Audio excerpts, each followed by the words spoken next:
One thing we need to really understand is whatever is happening in Balochistan is something which has not started few months back, but this overall uh, ideally basically destabilizing Pakistan by India has been there for many decades. Wherever they have an opportunity, they try to avail it. In recent times, when we had seen its full thirst, we saw India attacking Pakistan directly itself as a army, as a state. So this shows the intent of the Indian mindset that whatever opportunity they'll have, they'll avail it. After having a very, devastating defeat, I think so the embarrassment globally and within India, I think so has really uh, got behind this situation for them in their parliament, within their society and people, and especially internationally losing against Pakistan, where India used to claim that they have an economic might, they have an army might, they have a supremacy, they exceed us in technology and any other thing. But defeating was something which was very embarrassing.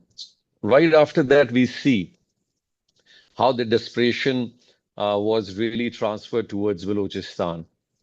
Unfortunately, our relationship with Afghanistan in the last 1 year has not really been very conducively balanced in between Pakistan and the Taliban regime over there, which in this passage has given more space for Indian lobbyists, for Indian insurgent groups, for Indian sponsored groups to really organize themselves within the territory of Afghanistan, get themselves aligned with all those anti-state elements like TTP, BLA, and many other factors, trying to reroute themselves, reorganize themselves, and take an advantage of this situation. So, in my point of view, if we blend in these scenarios, and plus, we should keep in mind, though there has been some progress today in the US and Indian relationship, that international isolation of India with the US was also playing a very big factor in their mind. So, what I can say is the financial aspect, India really supporting all these kind of anti-state terrorist groups, trying to culminate and cultivate all those factors which are quite vulnerable within Balochistan, and maybe to some extent taking advantage of the environment was one of the key reasons where we have seen a rise in these kinds of incidences, which we saw recently, 2 days, 3 days back. We saw it in the Jafar Express. We before that saw it in different areas. So this kind of operation was done few months back, if you remember, where simultaneously 6 to 7 areas were targeted and made a focus area. Now, when we talk about Balochistan, we should keep in mind it's a little different from other parts of Pakistan also. It's not like Punjab and Sindh and KP where we have all these urban centers which are quietly, thickly populated, where we have a very economic and populous environment where a lot of things are happening. These centers are quite isolated centers which have very less population, and they are quietly, remotely in different parts of the whole province. Each, like 44% of the whole of Pakistan is Balochistan. So it has a big, huge landmass, and that landmass is not straight. 65% of this landmass is mountain terrains, mountain areas. And then we find these different cities like Turbat, Panjgur, Washok, Khuzdar, Wad, Kalat, and many other areas in between these mountain ranges. So basically, anything which you want to monitor and supervise and control any other part of Pakistan might be very easy, but when it comes to Balochistan, the logistics becomes quite a challenge. So if you add in all these points, its size, the issues, overall factors, less connectivity. So it makes them very easy for these people to come in groups, mobilize themselves, do an action, leave and disperse back again. There has been, I was the chief minister of Balochistan. My father has served, my grandfather has served. Being a son of soil, I started my political career from a councillor and then as a chairman and then as a district mayor and then a state minister, CM, and now as the federal minister. One aspect in Balochistan, the number game in Balochistan in parliament is very low. So everyone tries to make sure that they become part of the government or they become the chief minister or they become the main beneficiary of a government's overall scheme that we have. And for this, we have seen people mobilizing themselves, using their resources. I was one victim to it when a vote of no confidence came against me, though my party was very much there, though we had a coalition government, though we had many other things.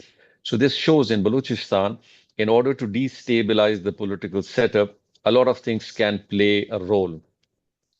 Not necessarily uh, any decision by the state or by the government or the political leadership, but there are many stakeholders who are not visible or seen and who are private people, quite influenced people, and they influence an environment to change things.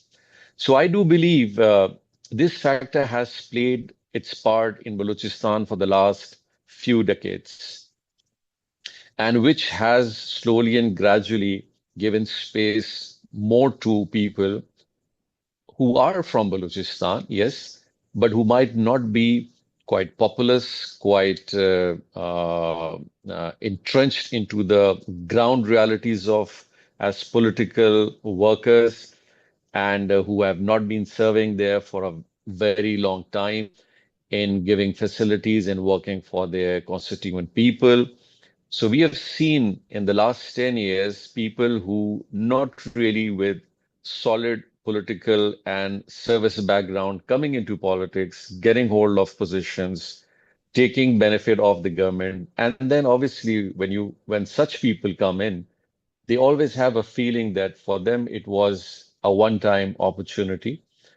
And now what they can do best is to make sure they stabilize themselves. Whereas political parties in Balochistan and few stakeholders who've been doing politics for a very long time under the umbrella of federal parties or national parties and local parties or independently.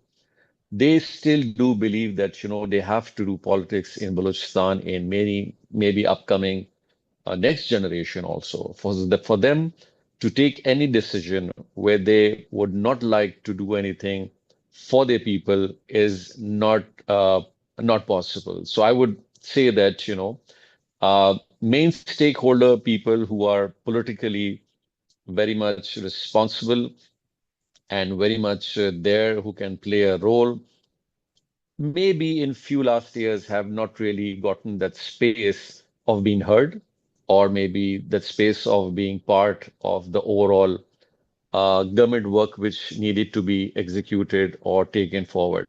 So this factor, political such representation factor, did play a role where I think so when you don't deliver to an extent how they should be. So we do see a discontentment or a disconnect slowly and gradually in between the masses and the government. And this is what I think so has increased in the last 6, 7 years.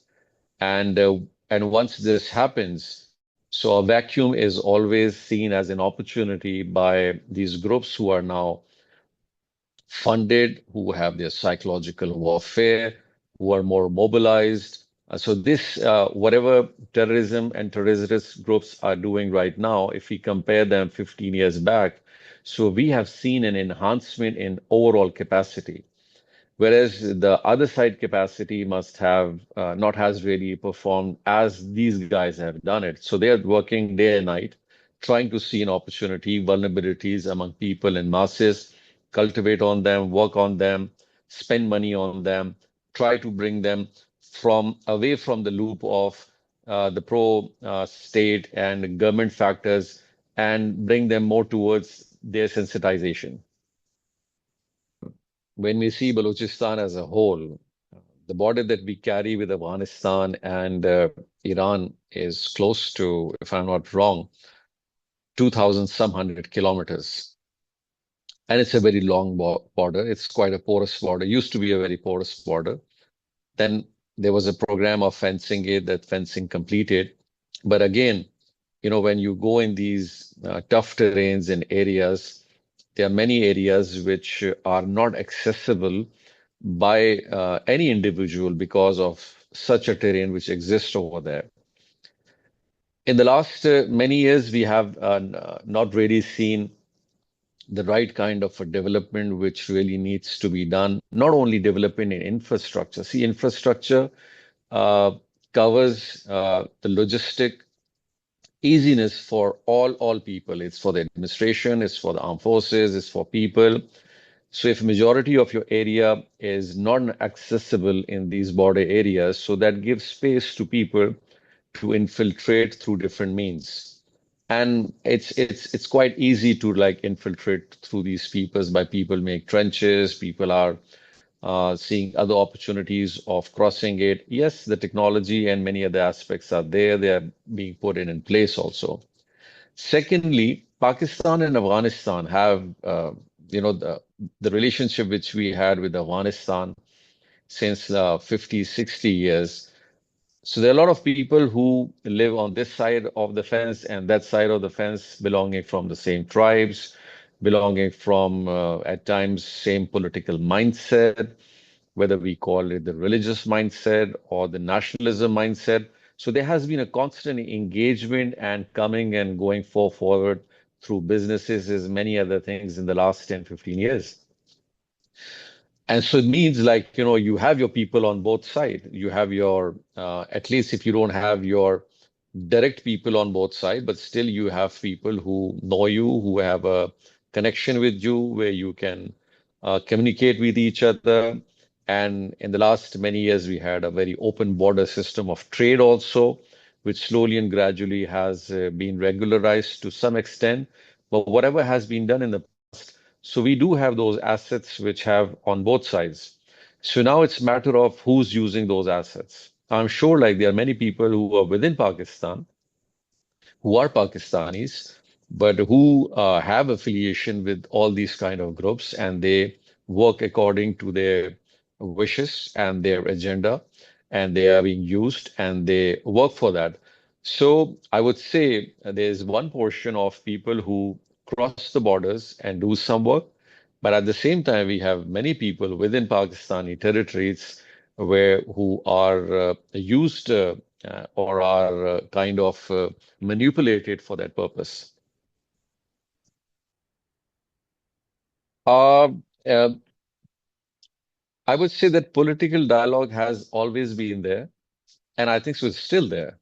How do we see the political dialogue? It's like we have the biggest two political parties of federating. They are the stakeholders in the current government, PMLN and Pakistan People's Party.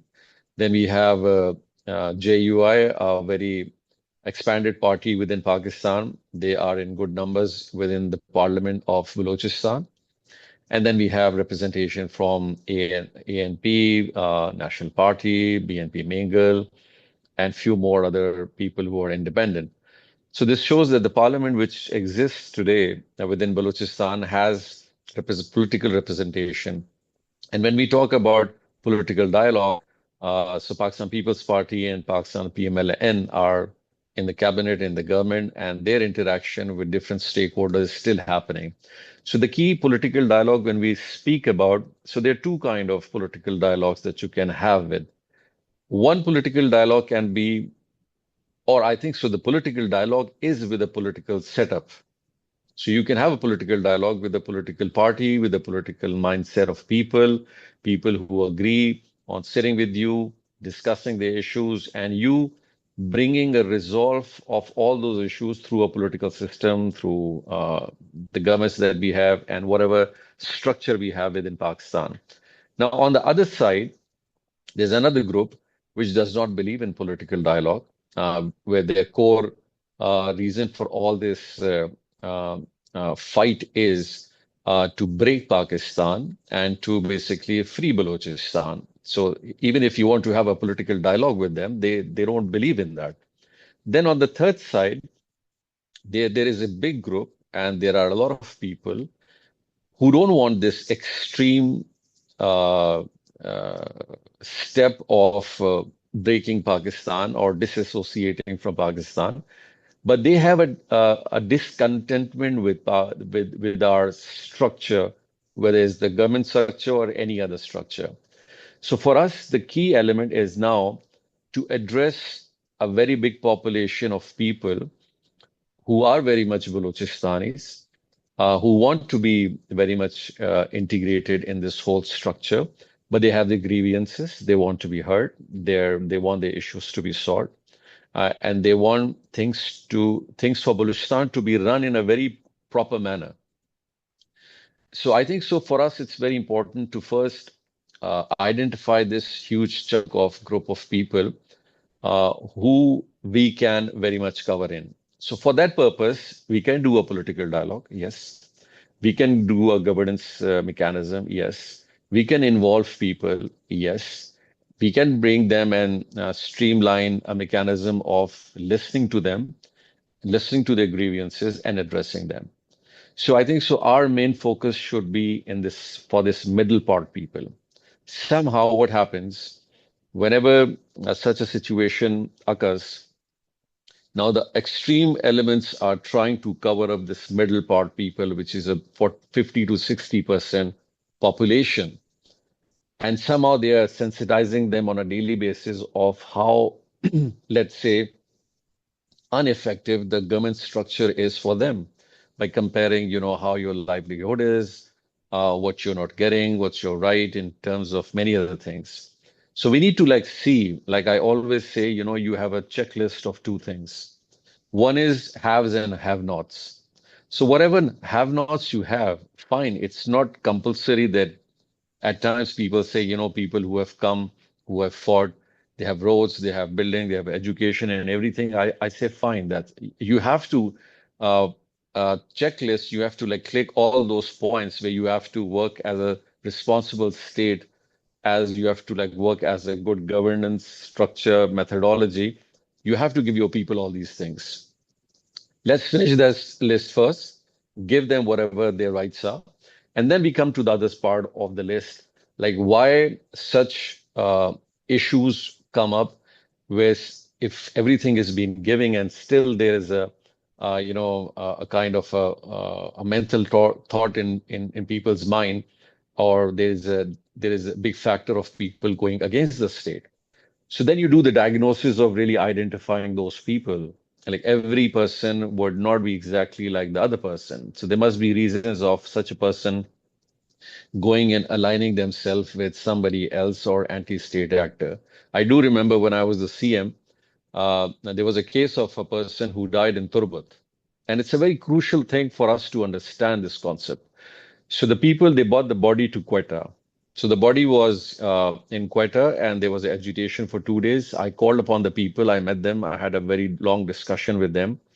And they said, we are not anti-state or anybody. In fact, we are part of the government, like part of the political people who are representing us in the parliament.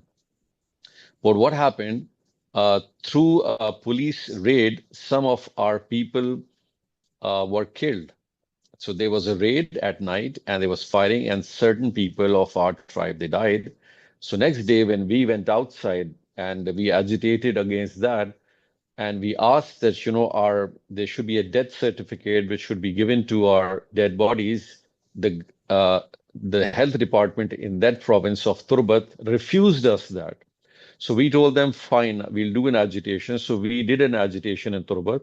We were not given that certificate. Then we came to Quetta and we told them, if you give us this certificate on phone, on WhatsApp, we're going to come back on the way back while going over there.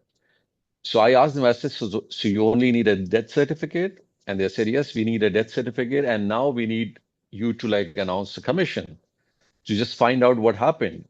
So the last thing which he said was very interesting. He said, Chief Minister, I'm very pro-Pakistan. Yes, I'm not pro with the guy who's currently in the parliament. So for me, there were a lot of people who were just telling me, see, you guys are there very much pro Pakistan and in the system, but your people were killed. So your best exit is just go into the mountains and work against them. And he said, I did not opt for this. So what happens, there are certain people who want to remain as a single player and dismiss all rest so that in the end he remains the only option. So we need to see it from this point of view. What if I'm trying to dismiss all rest Pakistanis by creating an issue and situation for them that they opt for picking up arms and going against the state, not because that the state has done something to them, just because I'm now representing the state, police is with me, DC is with me, and I'm trying to corner them. In Balochistan, there has been a very major issue since many, many years of adopting the right governance methodology to address issues. At times, we make it a political issue, at times, insurgent issue, at times, it's a security issue. I believe Balochistan is a major, major governance issue. It has been, and to some extent, it's still there. So what happens, these small incidences, when they pick up momentum, for instance, let's say, I'll give you an example of the same incident, which I just quoted before. What if I would have just got along with that single parliamentarian and said, fine, these guys are doing a wrong agitation and they should not be addressed. And why are they going against a cabinet member of mine? I could have done the same.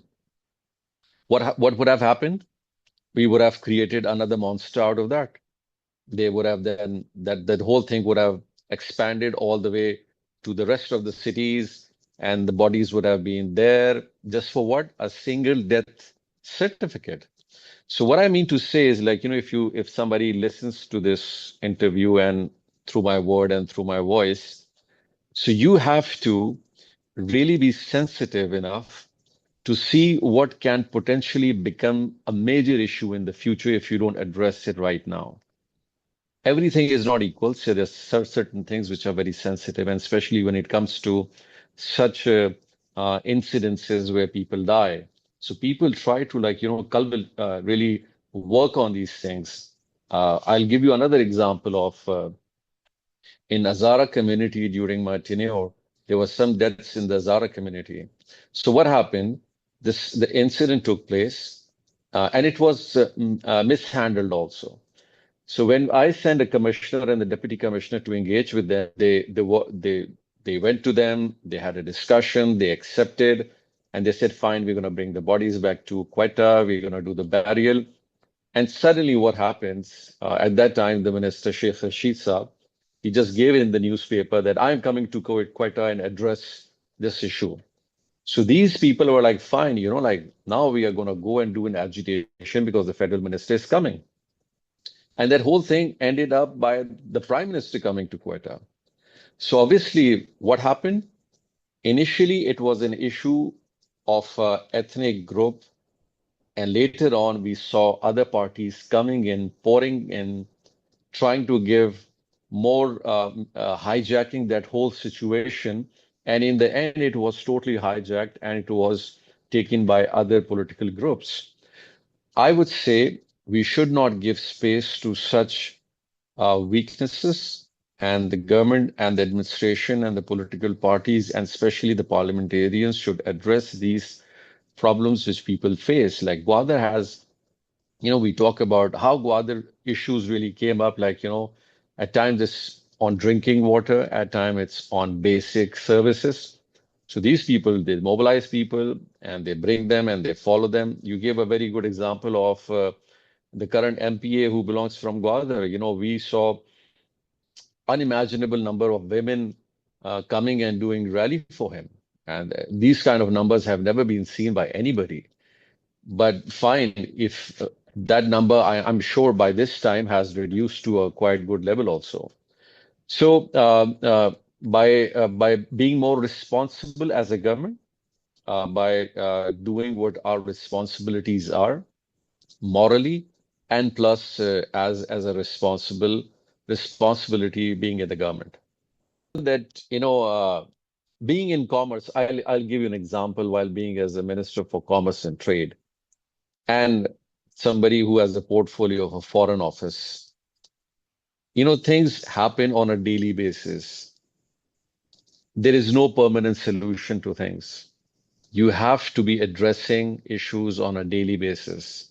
So what normally happens, what we think, fine, we have done this and things will become fine. No.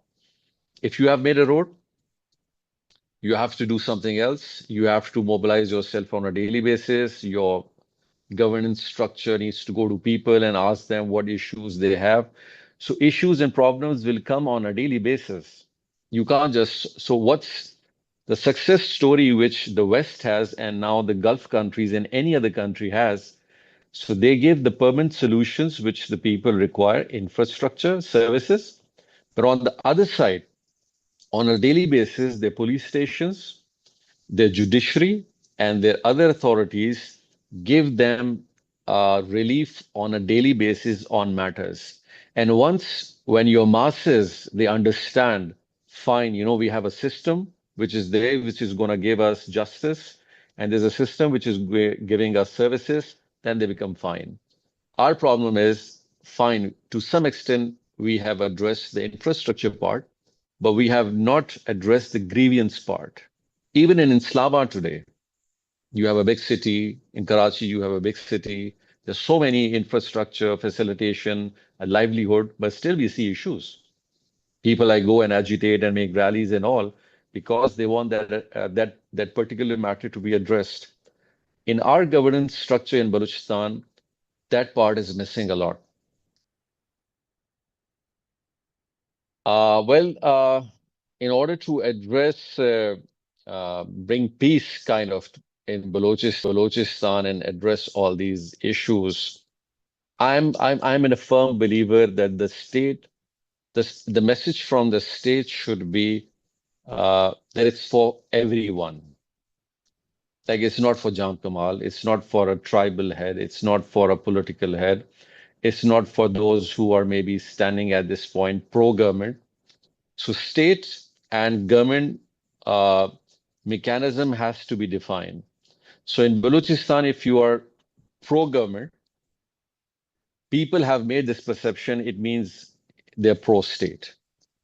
I think so it should be a little different. And if that person is not pro-government, so we try to tell everybody they're anti-state, right?